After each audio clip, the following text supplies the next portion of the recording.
આ રોડ ઉપર જ અમારે ગાંધી ચિંધે માર્ગે બેસવાનો વારો આવશે.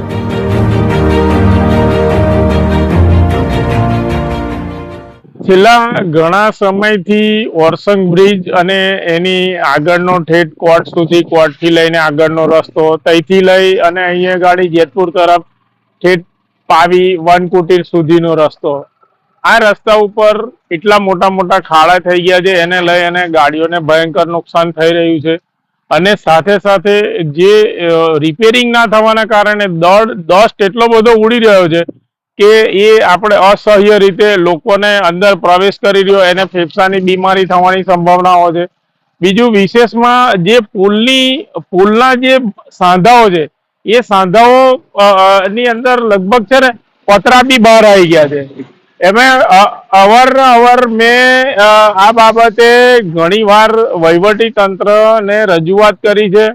આ બાબતે મામલતદાર શ્રીનું પણ ધ્યાન દોર્યું છે અને જિલ્લા કક્ષાએ પણ હું ઘણીવાર ફોનથી, ટેલિફોનિકથી ચર્ચા કરી છે, પણ છતાં સુધી આનું કોઈ પરિણામ આવતું નથી.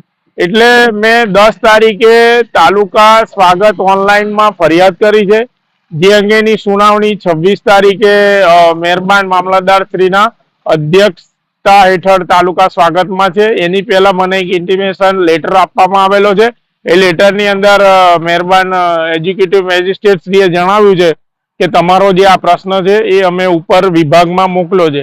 પણ મારો વહીવટી તંત્રને પણ એક સીધો સવાલ છે કે તમે અહીંયા મામલતદાર શ્રી આ રોડ ઉપર જાઓ છો, તમે સામાન્ય પ્રજાને જુઓ છો કે છકડો હોય, છકડામાં પેસેન્જર હોય, એ લોકો બાઇક હોય, બાઇક ઉપર નાના બાળકો સવાર થતા હોય, એવી રીતે જે લોકોને મુશ્કેલી પડી રહી છે, એ મુશ્કેલી અંગેની અમારી રજૂઆત છે.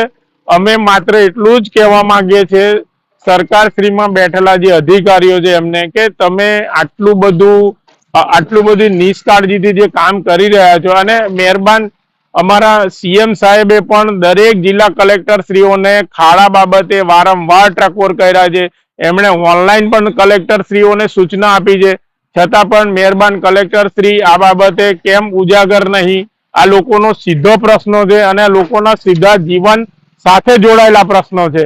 તેમ છતાં આ ભયંકર અકસ્માતને નોતરશે, આ પુલની ગુણવત્તા ઉપર સવાલો ઉભા થાય છે. એટલે આ ઠેઠ સુધીના રસ્તાનું રિપેરિંગ થાય, નવો રોડ બને ત્યારની વાત ત્યારે, અત્યારે જે સામાન્ય તકલીફ છે એ દૂર થાય, એ માટે અમે આગ્રહભરી વિનંતી સાથે તાલુકા સ્વાગતમાં અરજી કરી છે. અને અમારી અરજી આ બાબતે અત્યારે આ સ્ટેજ ઉપર છે. જો વધુમાં આનો યોગ્ય નિકાલ નહીં આવે તો આ રોડ ઉપર જ અમારે ગાંધી ચિંધે માર્ગે બેસવાનો વારો આવશે. લલિતચંદ્ર જેડવઈ.